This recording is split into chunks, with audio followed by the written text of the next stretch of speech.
Ayo Ting. Nggih, Pak. Nah. Bawane Dibawani napa? Anu, apa jenenge iki gelang alit, bawane gelang alit. Ya. Lambiangan. Ya. Heeh, berambiangan. Jangan. Kok ora nganggo idep to, Ting? Mataku melentrung. Motone meleto. Endi kan delok? Niki Ora melentrung nganggo iki idep lho. ya. Oh iya, aku ya. Oh, lah mbok mau sadurunge dinggone hidup dicotot sik matane. Kecokot ya, Pak. Weruh ora. Cokot apa? Cecak. Oh kuyuhan cecak, duyui cecak. Kecokot. Oh, kecokot. Emang cicak iso nguyuh? Ya iso kabeh ya kewan ya iso nguyuh to. Iso nguyuh lek kimen wis iso nguyuh kok. Apa meneh cecak? Iya, monggo. Nggih. Mambiat mayong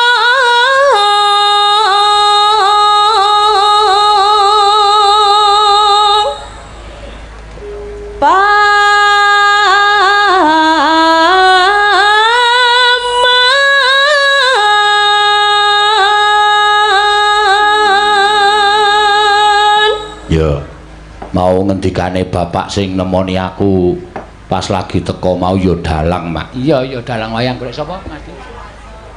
Ah, Pak mau ngendikake nek kene iki krisis pengrawit, krisis sinden no. Oh iya, Pemalang kene. Heeh. Kene iki nuwun sewu ngendikane sinden paling enom iki umur 22. Oh. Oh iya, iya. Kuwi paling enom ngendikane. Iya. Oh niki wonten Pak Wahyu niki. Isene luwih tuwa saka kowe. Iya. Ya mula di regenerasi meneh wajib kuwi wajib. Iya. Monggo.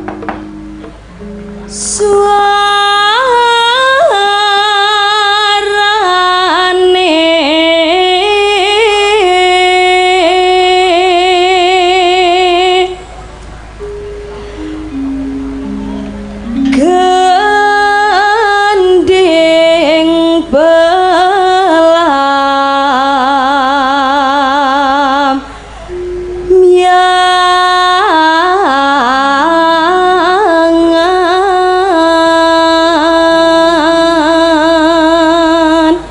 Mongko nggone dhewe sinden sing isih nona loro jeprawan. Iya, Mbak Elisa karo Anting kuwi. Oh.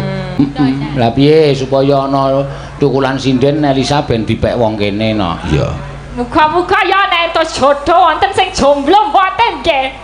Oke, nah jomblo kuwi pirang-pirang. Lha tambah tensah Bali. Kok lagi kenalan wis wedi sik ta? Edi ngopo? Bak kaget sik karo krungu suaramu. Kula nggih Bang tawake Pak Seno. Ngono, kae ana. Kok sing ditawake mung Anting karo Elisa. Kula nggih Bang. Supaya ana bintang tamu sing metu ning Pemalang kene ya. Mbak Mimin kuwi jodhokno nek ana kirik-kirik tuwa. Iya. Menungso kuwi gadhipun kali menungso kok iya. Wong iki ya dagangan kok ora ditawake. Dagangan kaya ngono sarep tuku ya sapa? Nggo ibu-ibu carane anu ditimbang nggo anget-anget iki nggo anget-anget ngono. Nggo tambahan ngono kae lho, Nok. Nggo anget-anget apa? Dadi nek wong bakulane sing carane dienggo men ketok bobote akeh ngoten lho, Pak. Oh, nggih. Iya. Nah, Nyeram biai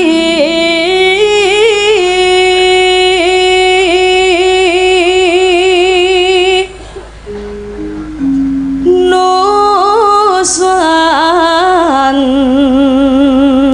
toro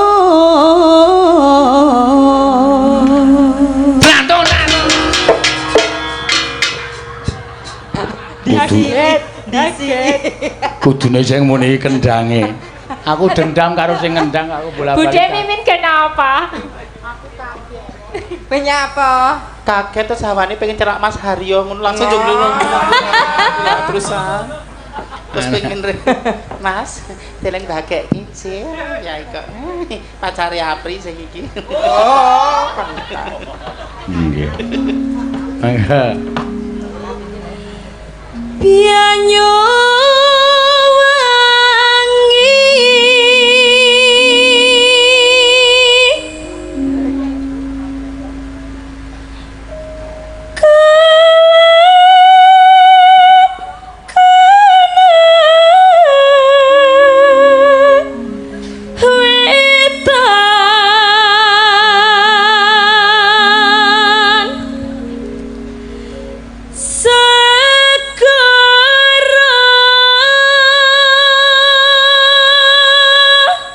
sinden apa tukang ngolor kabel. Wis dadi lontong. Lah ngopo? Ngluntung kabel kok kados kowe ram lho niki. Pengalaman. Ciri khas wong nyuwara kan ngonten niku Mbak Apri. Oh. Wonten sinden sing nyuwara karo nggoceki kuping ya ana. Ya ana tenan nek ya Mas, iki sawal ngene iki. Ana sing karo mingset dingklike. Sasi seswa. Ngono ya ana. Nggenku kae malah ana sinden karo nyuwara karo ngentut wae. Tane sindene jenengan to? Heh? Mboten sindene jenengan to? Dudu, jenenge Kusnul. Ngawur kowe ora. Ayo. Lor kidul lalas angker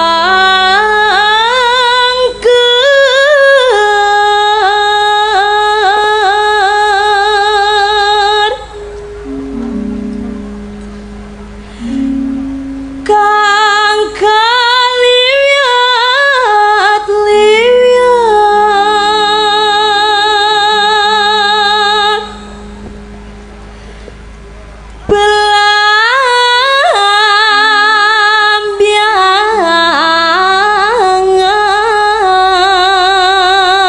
belambiangan Belah. belambiangan Ya, mangga. Ya. aja takon seneng sira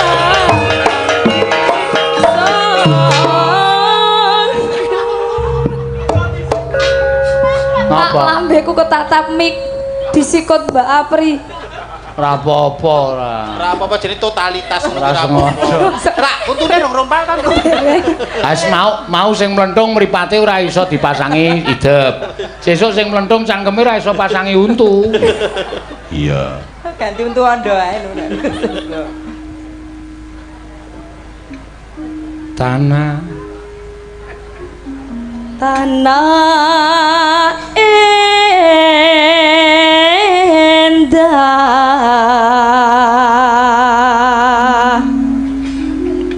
kumeliaring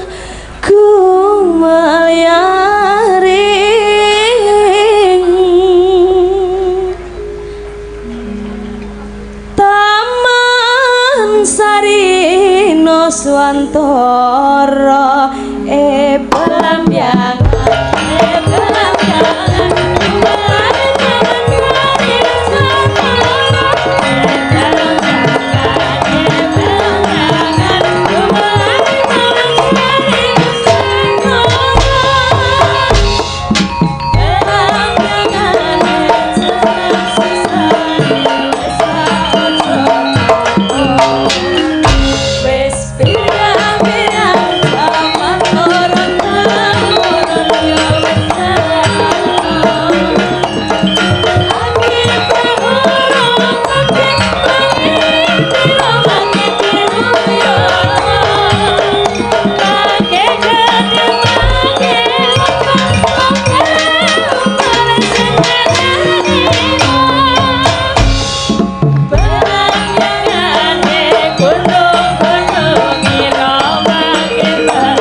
belambiangan belambiangan ini apa? Ditembangke cewek-cewek loro mongko isih prawan kabeh apik-apik. Ya. Berarti sing wis ora prawan kon lenggah. Lah iki mbok prawan mbok ora iki sing banci loro iki. Prawan ra Budhe. Wis ora pas SMP. SMP iki apa? Sampun meh pejah. Pajak cilik. Mesake priye? Sampun mepet jam. Mangga, ayo Mbak Anting, ya. Ayo, Lek.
Waton berukara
Sampun Pak D. Ya, Pak D. Ya.